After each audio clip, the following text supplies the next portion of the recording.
नमस्कार सबैजनालाई विजयादशमीको मङ्गलमय शुभकामना व्यक्त गर्दछु।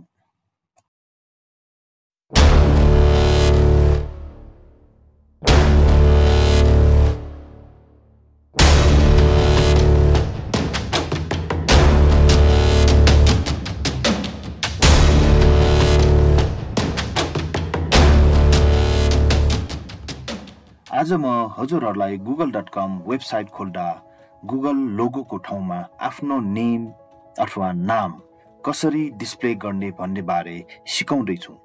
कृपया ध्यान दिएर सिक्नुहोला। अब गुगल क्रोममा गएर google.com टाइप गरी एन्टर की थिच्नुहोस्। हजुरहरूले गुगल वर्ड देख्न सक्नुहुन्छ। अब 3 डट्समा क्लिक गर्नुहोस्। देन एक्सटेन्सनमा क्लिक गर्नुहोस्। त्यसपछि visit Chrome web store select गर्नुहोस्।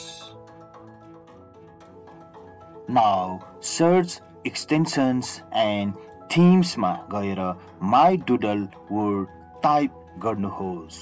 अब फेरि माई डुडलमा क्लिक गर्नुहोस् अनि एड टु क्रोम बटनमा क्लिक गर्नुहोस्। त्यसपछि एड एक्सटेन्सनमा क्लिक गर्नुहोस्।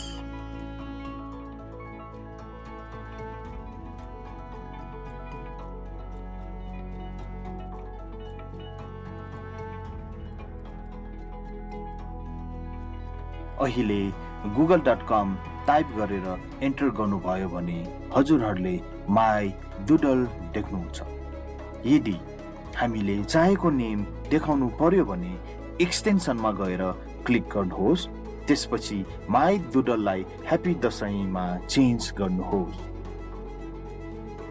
Now let's try google.com। अब यसमा ह्याप्पी दशैं भनेर देखाउँछ। हामीले ह्याप्पी दशैंको ठाउँमा आफ्नो नाम पनि राख्न सकिन्छ। Let's try. मैले हाई रुपेन भनेर टाइप गरेँ। अब google.com खोल्ने बेलामा हाई रुपेन भनेर देखाउँछ। So now you can also try on your own computer. यसको साथसाथै आज म फ्री भाइरस चेक गर्ने तरिका पनि सिकाउँदै छु।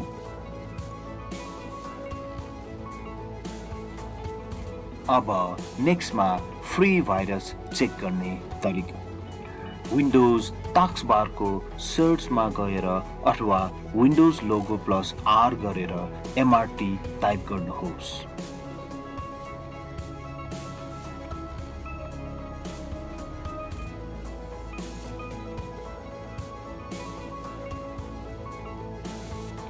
MRT को meaning Microsoft Windows malicious software remover tool हो।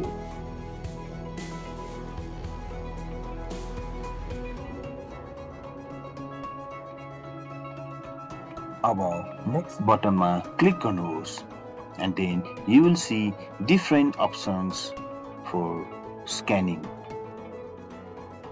So now you can choose a type of scan. एउटा क्विक स्क्यान हुन्छ, अर्को फुल स्क्यान, त्यसपछि कस्टमाइज। So customize मा you can also choose different drive or folders. This MRT tool will allow you to remove malicious software from your computer. Thank you for watching this video and God bless you all.